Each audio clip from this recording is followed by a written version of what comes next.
Мен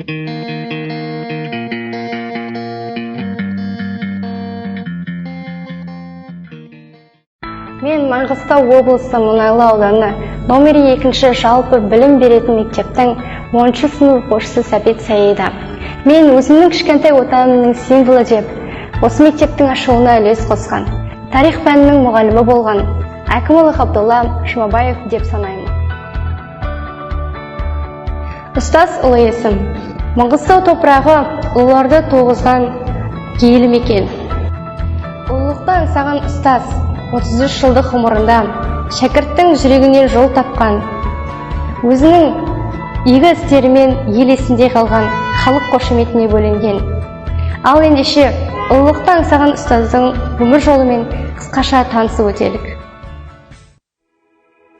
Ғабдолла Әкімұлы Жұмабаев 1959 жылдың 10 шілдесінде Маңғыстау облысы Таушық ауылында өмірге келді. Балалық шағы Ондыда өтті. 1966-76 жылдары Шетпедегі номері 471 темір жол 8 жылдық, кейін номері 2 орта мектепті оқып бітірді.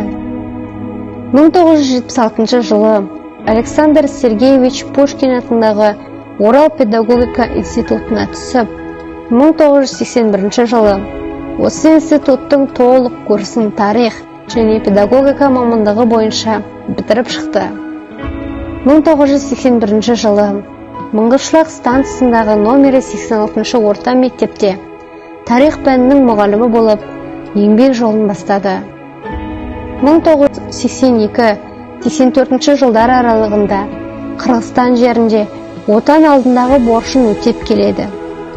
1984-88 жылдар аралығында Қызылтөбедегі номері 18 орта мектепте мектеп директорының орынбасары, ал 1989-92 жылдары сол мектептің директоры қызметін атқарып, дәл осы жылдары Маңғышлақ поселкелік советінің депутаты болып сайланды. Қызылтөбе, Дәулет, Маңғышлақ поселкелерінде халықтың тұрмыстық жағдайын жақсарту үшін еселі еңбегімен көзге түсті. Сол кездегі Зерде, Қазақ әдебиеті, Комсомольская правда, Огни Маңғышлака, Правда газет-журналдарының беттерінде халықтың мұң-мұқтажын айтып, 100-ге жуық мақалалары жарық көрді. Сол кездегі көптеген ауылдардың, көшелердің, сауда орталықтарының аттарын орысшадан қазақшаға аударуға ұсыныс жасады. Көбі қолдау тапты. Атап айтсақ, Водниктің Дәулет, геофизиканың Бірлік, Су 900-дің Ынтымақ, елді мекені болып өзгеруі, Космонавтың Сағыныш, Строительныйдың Құбыла, Центральныйдың Түркістан, Баутиноның Атамекен көшелері болып, Ғабдолла ұстаздың ұсыныстары бойынша жаңғырды. Бұл патриоттық іс емес пе? Ғабдолланың еңбегі елеусіз қалмады. Ол облыстық, аудандық білім бөлімдерінің құрмет грамоталарымен марапатталды.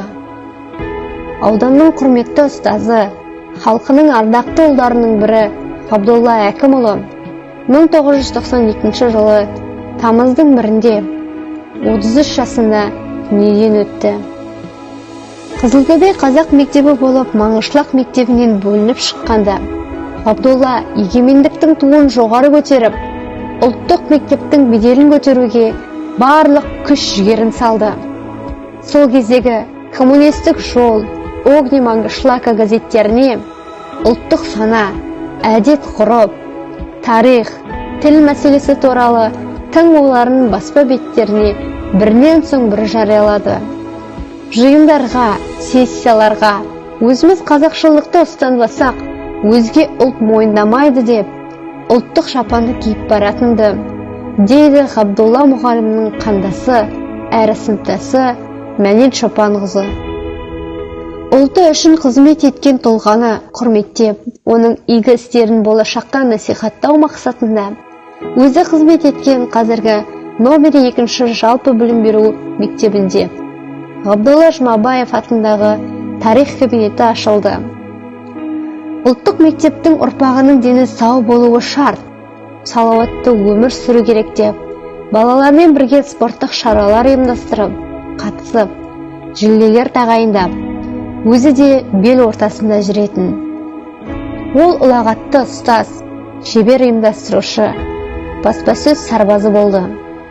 Ол сондай-ақ әртүрлі тақырыпта өлең де жазды. Ғабдолла Әкімовның қаламынан туған әр жыр менің жүрегімнен орын алды.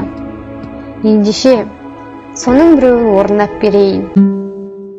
Ғабдолла Әкімұлы Жұмабаев, Маңғыстау. Мейірімді Маңғыстаудың аспаны, тұр ғой міне 20 ғасыр асқалы. Атың жария, туған жерім кең өлкем, байлық қанша, айтпай тұрсақ басқаны. Астық дария, үстің тарих Маңғыстау, қазағыма жайлы болған Маңғыстау. Аталыпсың бұл күнде сен маңғышлақ, болғандықтан тамырың сол мыңқышлақ. Ұрпақтарың жаудан сені қорғаған, оқиғасыз ғасырларың болмаған. Атам екен ұлы қазақ қонысы, мейірімің әкелік еш солмаған. Құмды далам, таулы далам, қыр далам, сырлы далам, дейді балаң жыр далам. Осы жерде шыр еткізген ұлыңды, қасиетті, мейірбанды ұланам. Даңқың шыққан мұнайың мен газыңмен, көп малыңмен, алтын кенді сазыңмен. Қызықсың сен, қатал дүлей табиғат, қатты қысың, ыстық аптап жазыңмен. Жеке отау, өз алдыңа алдың сен, ұлы достық мекені боп қалдың сен. О Маңғыстау, шарықтай бер заманмен, қалықтайын туған жермен, аманмен. Ғабдолла Жұмабаев бұл күнге дейін тірі болса, қазіргі ұлттық мектеп қандай болмақ деген сұраққа мен бұлай жауап берер едім. Заманауи мектептің моделін дәлелдеп, қорғап шыққан болар еді. Қазіргі мектептің басшысы кім болмақ деген сұрақ туса, Ғабекеңнің жарқын бейнесі асқақ тұрар еді. Өзі өлсе де жазылған хат қалды. Көзі кетсе де көзінде болған бір білектің жұмылған 5 саусағындай 5 ұлы қалды.